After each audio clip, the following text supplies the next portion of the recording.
नमस्कार, आप देख रहे हैं SR टीवी न्यूज नेटवर्क और मैं हूं मनीषा श्रीवास आपके साथ। इस वक्त की मुख्य खबरें, खास मुलाकात विशेष। दर्शकों, इस वक्त हमारे समक्ष है डॉक्टर कमलाकांत भोई सर।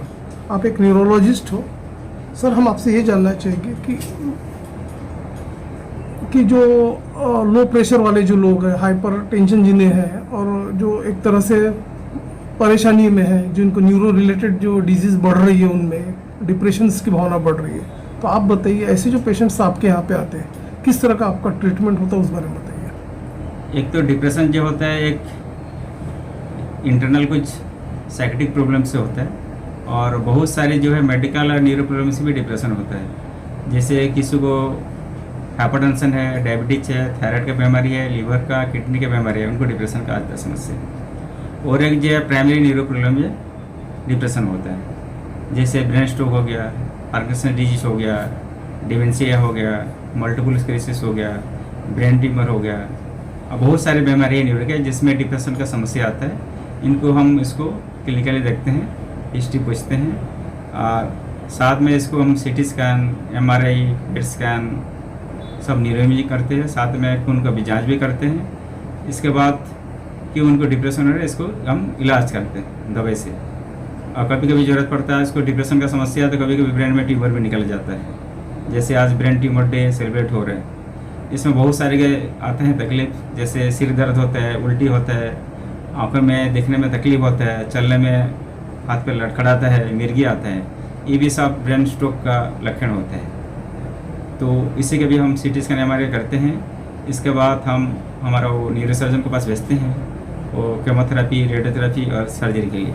सर, जिन्हें ब्रेन स्ट्रोक है या बहुत काफ़ी डिप्रेशन में, ऐसे जो पेशेंट है तो उसको कैसे आप ये करते हैं, उसको निदान कैसा करता है, किस तरह डायग्नोसिस करते हैं? ब्रेन स्ट्रोक को जैसे होता है लक्षण होता है, इसमें चेहरे में तिरछापन आता है, आंखों में दिखना भी कम हो जाता है, सुनाई भी कम देता है, चलने फिरने में लड़खड़ाहट होता है, हाथ पैर में लकवा मारते हैं। ऐसे पेशेंट्स को हम तुरंत हॉस्पिटल में भर्ती करके 3 घंटे के अंदर इस्केमिक स्ट्रोक है तो ब्रेन में थ्रोम्बोलाइसिस करते हैं। 3 घंटे अंदर वो इंजेक्शन देने से वो इसके तुरंत पैरालिसिस ठीक हो जाते हैं। और जो ब्रेन में ब्लीडिंग होता है, हीमाटोमा बोलते हैं, इसको ये इंजेक्शन नहीं लगता है, इसमें दूसरा तरह का मेडिसिन से इलाज होता है ICU में भर्ती करके। और कभी कभी ब्रेन में ब्लीडिंग का साइज बड़ा है, पेशेंट बेहोश है, वेंटिलेटर में है, जिसको मास इफेक्ट बोलते हैं, और जान का खतरा है, ऐसे में न्यूरोसर्जन इसको ऑपरेशन भी करते हैं। और इस्केमिक स्ट्रोक में भी कभी कभी बहुत बड़ा स्ट्रोक होने से भी इसको दवाई के अलावा ऑपरेशन की जरूरत पड़ते हैं। इसके बाद ICU में के बाद पेशेंट को वार्ड में रखते हैं, दवाई पानी चलते हैं। डिस्चार्ज होने के बाद भी इसको लाइफ लॉन्ग दवाई चलते रहता है, जैसे BP का, शुगर का, हार्ट का दवाई भी चलते रहते हैं। साथ में उनको बाकी फिजियोथेरेपी, साइकोथेरेपी भी दवाई रेगुलर चलते रहते हैं। भोई सर, आप ये भी बताइए कि जो लोग स्मोकिंग करते हैं, लिक्विड कंजम्पशन करते हैं, जिन्हें जेनेटिक प्रॉब्लम्स है, उसका इम्पेक्ट उनके माइंडसेट पे कैसा होता है? उनको माइंडसेट में जो है अल्कोहल में तो बहुत सारे बीमारी रहते हैं। लीवर डिजीज के अलावा उनको अल्कोहल से मुंह में भी कैंसर हो सकता है, इसोफेगस में कैंसर हो सकता है, स्टोमक में भी हो सकता है। इसके अलावा इनको बहुत सारी विटामिन डेफिशिएंसी होता है, और इसमें चलने फिरने में एटेक्सिया होता है, लक्षण होता है, जिसको हम subacute combination of spinal cord बोलते हैं। और साथ साथ ब्रेन में भी बिहेवियरल प्रॉब्लम होता है, साइकेट्रिक प्रॉब्लम आता है, मिर्गी भी आ सकते हैं, अल्कोहल रिलेटेड सिम्टम भी, इसको भी हम इलाज करते हैं। और इसमें ब्रेन में कभी भी चोट लगने की संभावना रहता है अल्कोहलिक पेशेंट को, वो लीवर डिजीज से भी होता है। और जो स्मोकिंग के बोल रहे हैं, स्मोकिंग के अलावा जो लंग्स में डैमेज करता है, ब्रोंकाइटिस बोलते हैं, smoker bronchitis, COPD, lung cancer होता है। इसके अलावा भी स्मोकिंग से ओरल कैंसर भी हो सकता है, स्टोमक कैंसर भी हो सकता है, और स्मोकिंग से हार्ट अटैक का भी चांस ज़्यादा रहता है, और ब्रेन स्ट्रोक का भी समस्या वो ज़्यादा ही रहता है इसमें।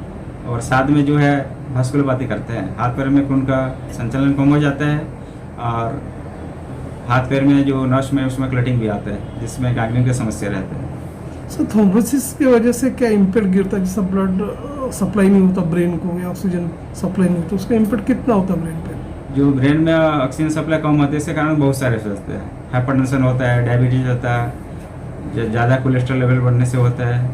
और अभी जो कोविड में देखा है, कोरोना इन्फेक्शन से भी ब्रेन में थ्रोम्बोसिस का मात्रा ज़्यादा देखें अभी पिछले 2 साल से। इसको थ्रोम्बोसिस के इलाज करते हैं हम, जैसे नॉर्मल दवाई से और कभी कभी जो खून पतले का इंजेक्शन भी देना पड़ता है, और बहुत ज़्यादा होता है तो कभी कभी ब्रेन में सर्जरी भी लगता है। पार्किंसंस है, स्मृति भ्रंश के जो पेशेंट्स है काफ़ी बढ़ते जा रहे हैं, ब्रेन रिलेटेड उनको डिजीजेस बढ़ती ही जा रही है, तो ऐसे लोगों ने प्रिवेंशन के लिए किस तरह का अडॉप्ट करना ये चाहिए? तो बहुत सारे ऐसे स्ट्रोक है, पार्किंसन डिजीज है, डिमेंशिया है, इसी के लिए हम तो न्यूट्रिशनल डाइट लेना चाहिए, बैलेंस डाइट होना चाहिए। खाना पीना में इसमें फल आहार सब्जी ज़्यादा होना चाहिए, फ्रेश वेजिटेबल, और साथ में जो है अल्कोहल है, ड्रग्स है, इसको सेवन बंद करना चाहिए, और बीपी शुगर इलाज सबका उसको रेगुलर करना चाहिए, इससे हम प्रिवेंट कर सकते हैं। साथ साथ योगासन, एक्सरसाइज, मेडिटेशन, इसका भी ज़रूरत है।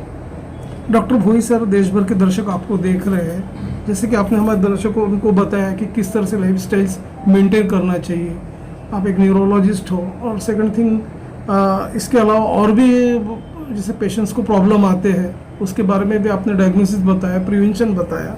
अब आप ये भी बताते चलिए कि यदि आपके यहाँ पेशेंट्स आपसे संपर्क करना चाहे तो ऑनलाइन कंसल्टेशन आपके यहाँ उपलब्ध है, या आपका क्लिनिक कहाँ पर अवेलेबल है, उस बारे में बताइए। मैं तो बालाजी हॉस्पिटल में है, जो मेडिकल अटैच है, वहाँ उपलब्ध हूँ 9 से 4 बजे तक। इसके अलावा मेरा क्लिनिक है अग्रवाल मेडिकल, आमापुरा चौक, रायपुर में है।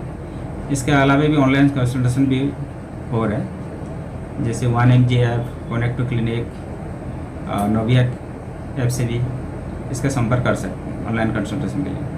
डिप्रेशन और हाई ब्लड प्रेशर का इम्पैक्ट डायरेक्ट ब्रेन पे होता है, और डायरेक्ट ब्रेन तो पे होता है। किस तरह से एक लोगों की लाइफस्टाइल्स होना चाहिए, उस बारे में बताइए। इस बार का लाइफ स्टाइल होना से डाइट, बैलेंस डाइट होना चाहिए, लो कोलेस्ट्रॉल डाइट होना चाहिए, नमक कम होना चाहिए, ज़्यादा स्पाइसी फूड अवॉइड करना चाहिए, साथ में रेगुलर साग सब्जी फल आहार होना चाहिए, और जो है अल्कोहल और स्मोकिंग बंद होना चाहिए खाना में, और रेगुलर एक्सरसाइज, मेडिटेशन, योगासन, इसको रेगुलर करना चाहिए।